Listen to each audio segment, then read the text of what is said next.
Halo teman-teman, Assalamualaikum warahmatullahi wabarakatuh. Perkenalkan, nama saya Ahmad Al-Fatih Ibadur Rahman dengan NIM 230101356.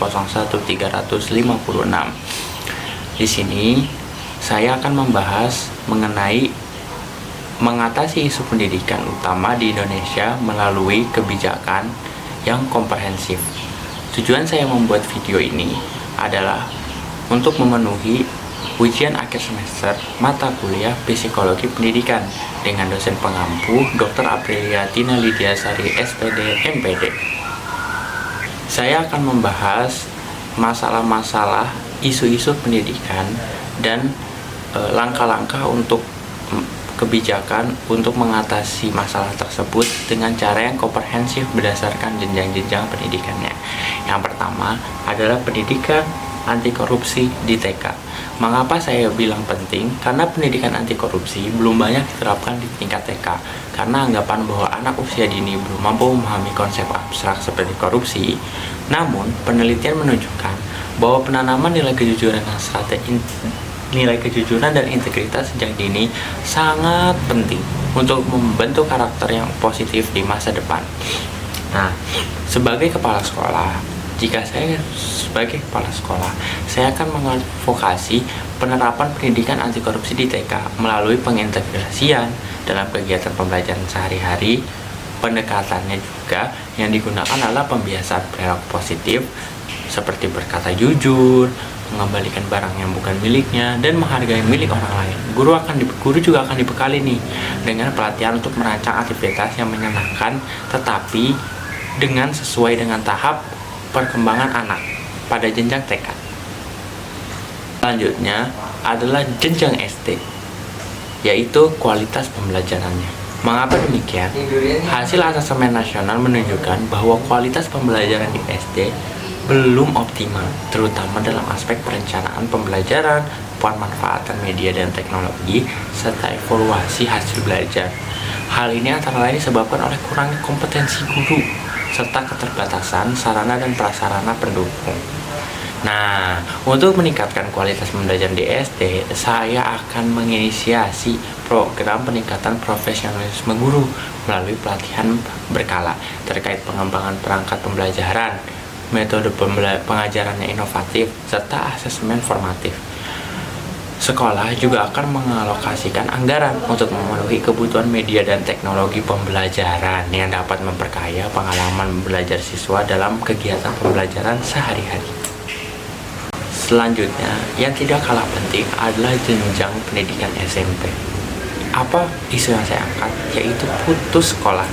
Tingginya angka putus sekolah di jenjang SMP terutama disebabkan oleh faktor kemiskinan, pernikahan dini, serta pandangan masyarakat yang kurang mendukung pendidikan. Keterbatasan ekonomi membuat keluarga kesulitan memenuhi kebutuhan pendidikan anak. Di beberapa daerah misalnya, menikah dan bekerja di usia muda juga masih dianggap sebagai hal yang lumrah. Untuk menekan angka putus sekolah, saya selaku kepala sekolah dengan kebijakannya menerapkan bahwa sekolah perlu bekerja sama dengan pemerintah dan masyarakat, tidak hanya sekolah sendiri.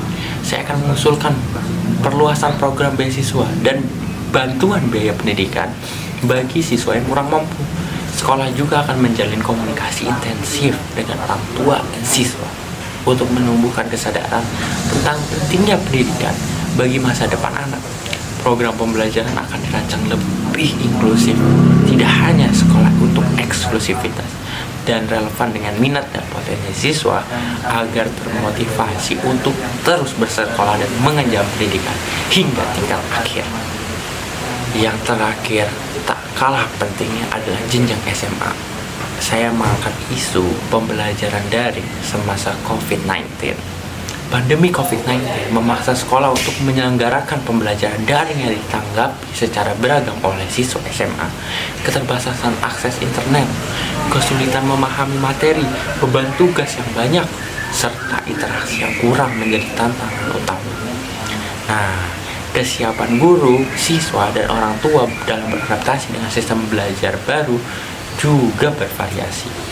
Di masa pandemi dan pasca pandemi, Menurut saya, sekolah perlu mengembangkan model pembelajaran hybrid yang mengombinasikan sesi daring dan luring secara seimbang.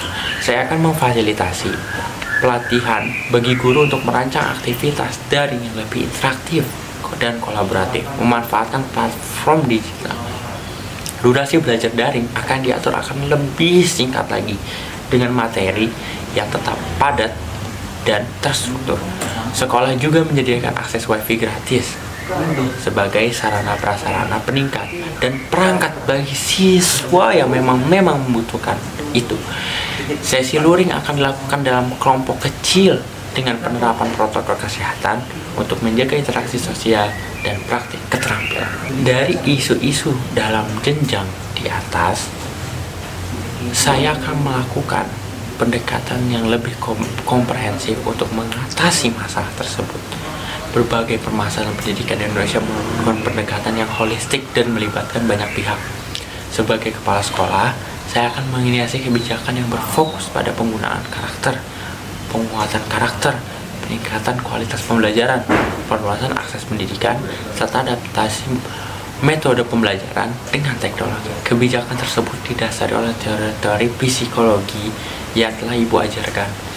Pendidikan seperti teori belajar sosial, konstruktivisme kognitif, serta teori motivasi yang menekankan pentingnya lingkungan belajar yang suportif, keterlibatan stakeholder, siswa, guru, kepala sekolah, masyarakat, interaksi sosial, serta pemenuhan kebutuhan dasar dalam proses belajar. Dengan implementasi yang konsisten dan pemantauan keberlanjutan, diharapkan kualitas dan pemerataan pendidikan Indonesia dapat meningkat secara bertahap. Mungkin cukup sekian dari saya. Kurang lebihnya mohon maaf. Assalamualaikum warahmatullahi wabarakatuh.